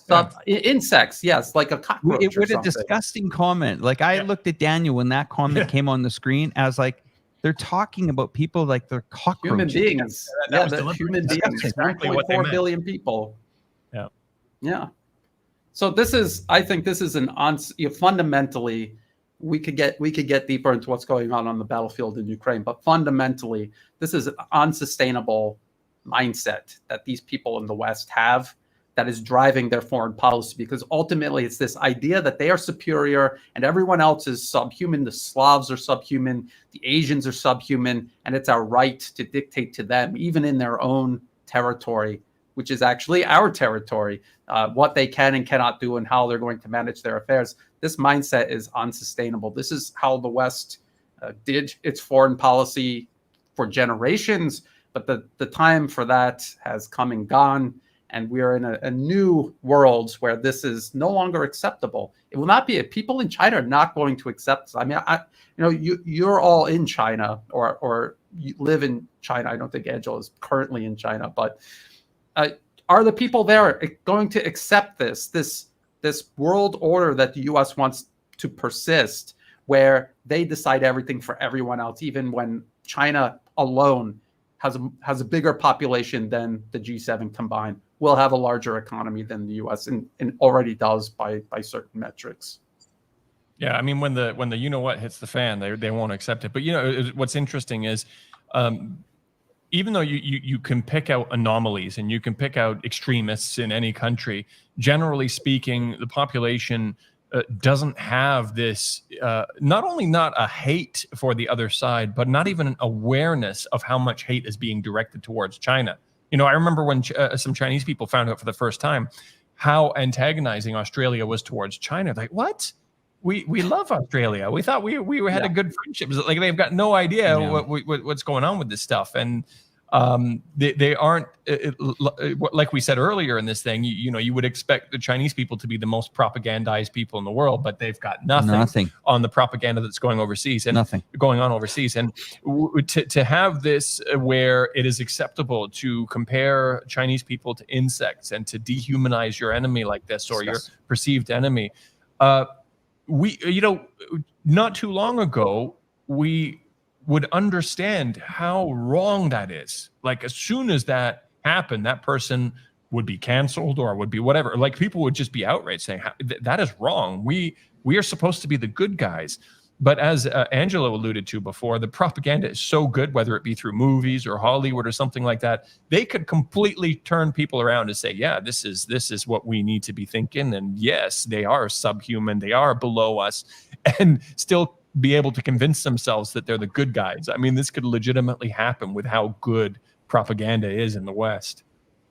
Just imagine, just for a second, if the Chinese, they were the same as emotional as we are in the West, and also, extreme. Because you guys live in China, and you see how Chinese are. They've been, we bashing the Chinese. We really bad the way we treat them, like insect and so on. But they actually are pretty cool with this. I mean, it's that kind of compassion. It's like, we have a madman there, and it's like, you know what? At some point, it's gonna calm down. And we are lucky they are not emotional. The West, I see the West as being extremely irrational and emotional. And that's the game. The elites want the people to be like this because they have a goal and they want to antagonize China, and we get that. And luckily, Chinese are not like this. And there's an understanding of themselves, an understanding of the West. And I see those two worlds.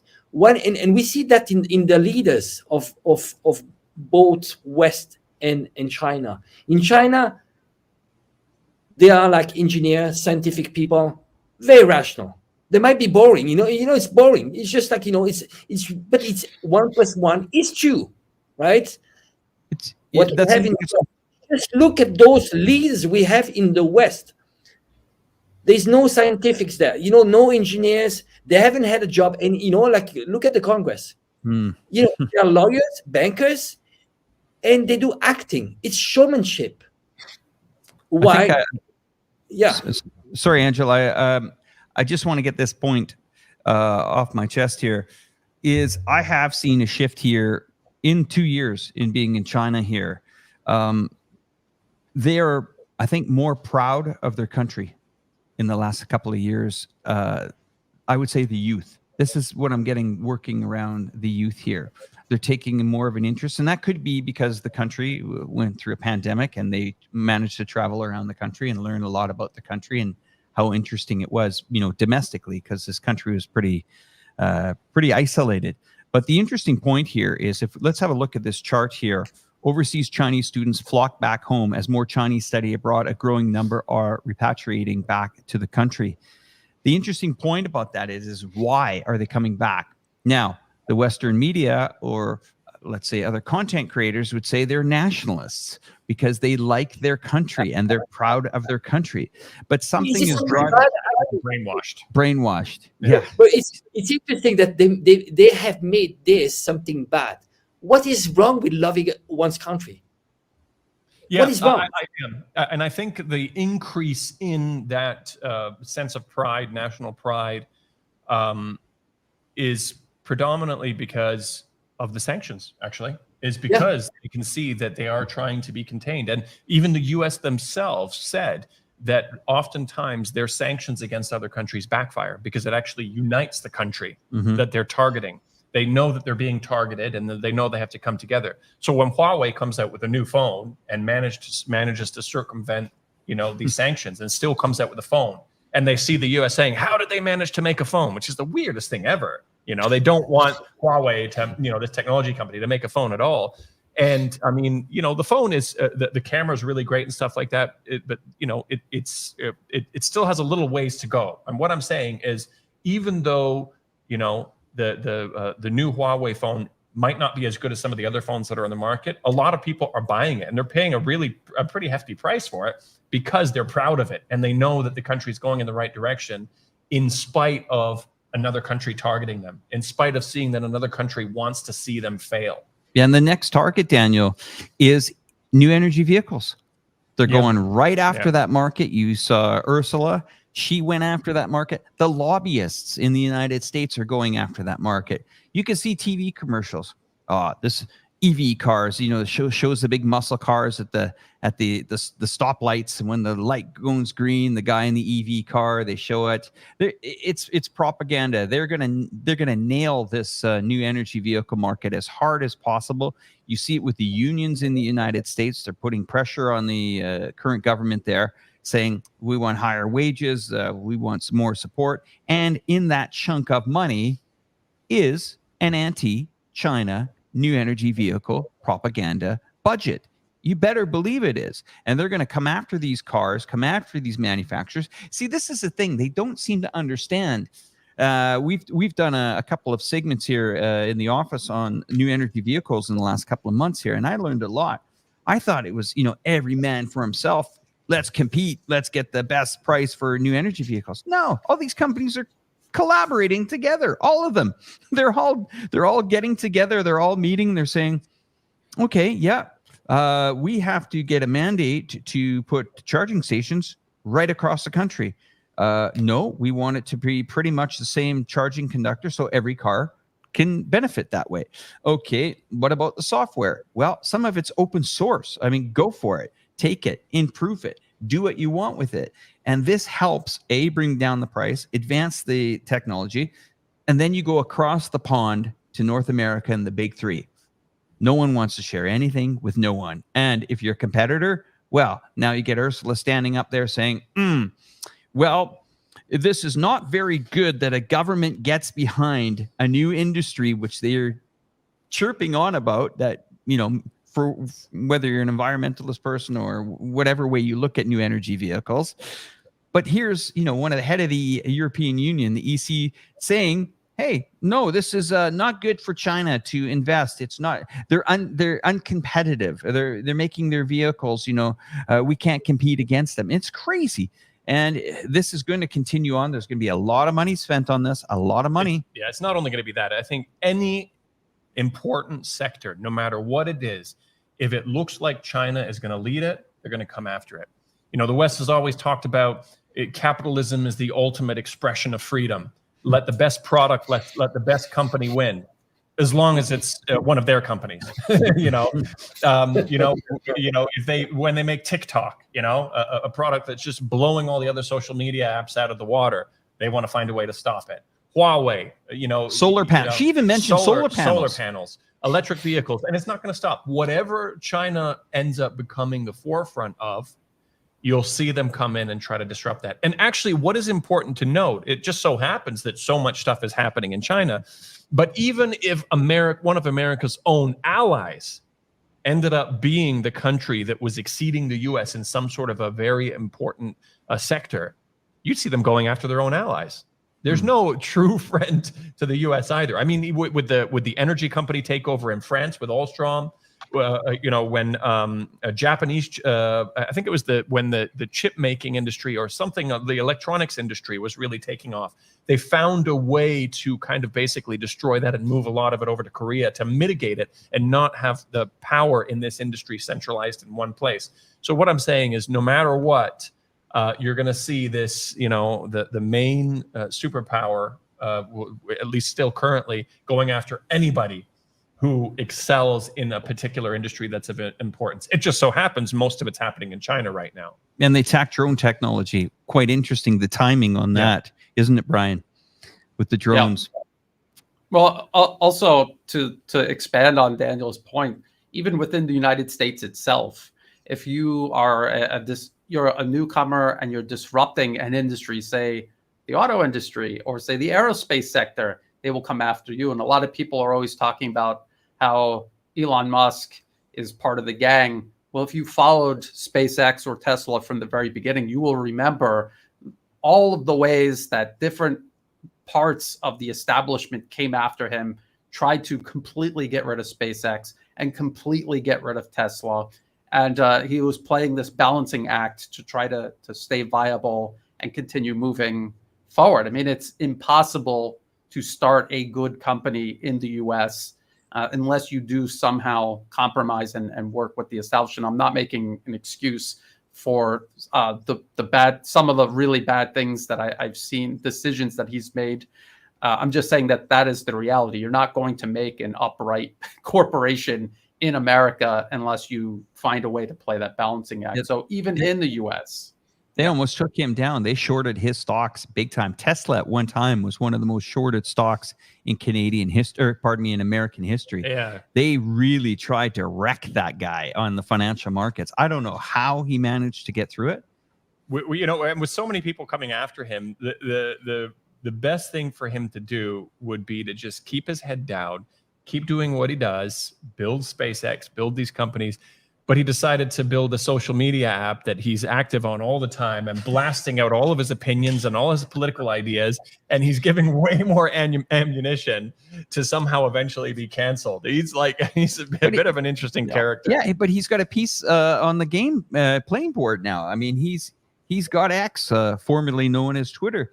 He's got that. That is his ammunition now. That is influence. I mean, that's why Bezos bought all of those newspapers and things like that too. It's the same thing, industry. Yeah. But he kind of lets that, he doesn't insert himself as a personality into those things. I'm sure he's controlling a lot of the style of the reporting and things like that. But at least himself, he stays back. But I mean, Elon is definitely quite an interesting character. Yeah, and at one point they were trying to block SpaceX from getting any government contract. They were protecting the utterly corrupt and incompetent United Launch Alliance, Lockheed and Boeing's United Launch Alliance, because they created these rockets that took years and years. They were over budget. They never met expectations. They were it was stagnation, and the U.S. even had to have Russia sending their U.S. astronauts to the International Space Station for years and years because United Launch Alliance was so corrupt and disinterested in innovation. So then when SpaceX came along, it was obviously the best candidate for all of these projects. United Launch Alliance shouldn't even exist if real capitalism existed in the US, the way they claim it does. So they tried to get rid of SpaceX. Eventually, they had a compromise because United Launch Alliance literally couldn't do these things that SpaceX came along and started doing. Well, gentlemen, it's been a great conversation tonight. Let's just go around in a little bit of a circle here. Angelo, maybe you can tell us what you're up to. You were very active lately, Angelo. What's going on, man? You've been pumping out a lot of videos, a lot of live streams. You've had a president candidate on your show. I mean, Daniel Dumbrill's swinging by the office here. I mean, holy cow. Let's start with you, Angelo. We'll go to Brian, and then we'll end off with Daniel. Maybe some people want to ask him a question, and I don't know if you're going to answer it. So anyway, over to you, Angelo. Then we'll go to Brian and back to us. Well, doing some content these days on my YouTube channel, so I'm pretty new on this. So I had the other day an interview with a candidate, U.S. presidential candidate, Dr. Shiva, and I'm trying to do every Sunday. I call it Chill Out Sunday. It's a round table. I invite 4 or 5 people, and yes. Otherwise, you can follow me on Twitter. Quite active there. And that's about it. Okay, thank you for that, Angelo. Over to you, Brian. Brian, you're feeling better now? You were under the weather a couple of days ago. Good to see you again. Yes. Right, yeah, it wasn't a big deal, but still, yes, much better. I'm just doing my thing. I was trying to move my live streams to Wednesdays. Then I forgot that I always ask people to have me on their show on Wednesday. So on Friday, I'll have Mark Sloboda on to talk about the situation on the ground in Ukraine. A lot of interesting things going on with Russia hitting Ukrainian airfields, finding their jets. We'll talk about why that wasn't possible before and why it's happening now. And we'll get into a whole bunch of other things. And I highly doubt we're not going to talk about this thing in Canada. Everyone standing up twice, standing ovation twice for a literal World War II Nazi. Unbelievable. I'm not going to let them bury that. All right. Well, let's thank you for joining the show tonight, Brian, and inviting your audience in as well. Thank you very much, Angelo. You guys are fantastic. And thank you for Cyrus for coming into the program. Daniel, what's going on with you? Yeah, I mean, I saw in the comments here, a lot of people recognize me, from my channel when I used to be a little bit more active. I think the most common question is why I'm not making videos anymore. We did shoot a pretty cool video where we were driving around the car. We were driving to a village on the outskirts of Chongqing, just kind of talking about random stuff. I'm trying to edit that and get that uploaded. But to answer that question, my channel was really active during the Hong Kong protests. That was something that I really, really wanted to talk about. It was in my face. I'm a Hong Kong ID card holder. My kids were born in Hong Kong. I have a lot of friends in Hong Kong. And I knew that the disconnect between reality and what Western media was reporting was just so outrageous. And I had the facts that I had to say it. And also I was in a situation where I could say it because my friends in Hong Kong who wanted to speak out against it, they were afraid because the rioters would have come after them if they did that. But I was living in Shenzhen by that point, and so I could do that that I was so motivated to make videos then. That's kind of passed. And I think there's a variety of reasons why I haven't made videos. I kind of got busy and stuff like that. But also the other thing too is, before, when I saw China rising, the most interesting thing for me, the most exciting thing for me, was that there was an alternative. You know, a lot of these countries in the global south, they're subjugated by the US in pretty brutal ways. And China, of course, they're interested in influence, they're interested in resources and things like that, but they have a far more respectful way of engaging countries. And I thought that represented a new positive move for our world. And I thought that American propaganda could potentially put an end to that. I thought that American propaganda could actually stop China from achieving this. I don't believe that can happen anymore. I think that there's a certain momentum that they can't stop anymore. I think there's a lot of people that see through these issues already. And I used to care if people in the West were brainwashed against China and they said all of this garbage stuff that wasn't true. I don't really care anymore. I'm just kind of like, doesn't matter. You know, China's moving on with a bunch of other countries and they're doing great stuff. They're making all kinds of cool environmental technologies and all kinds of things. If you want to believe that, then fine. But you know what? I still enjoy having, like today, I really, really enjoyed this. So thank you. So thanks for inviting me. And, this might inspire me to do a few more videos. So we'll see. Maybe a few more drop-ins to live streams in the last minute, huh? When I jump on my motorcycle to come in here, it's actually not far. So yeah, who knows? Well, it's been great. Fantastic, everyone. Well, there you got some answers from Daniel. Some answers, not all the answers, but anyway, it's great. You guys take care. We'll chat soon, and we'll see you hopefully in the next couple of weeks here. I'm going to try to, again, organize Brian and Angelo, and maybe this guy will swing by. I don't know. Who knows? But anyway, you guys have yourself a fantastic day, and stay positive. All right, take care. Bye-bye.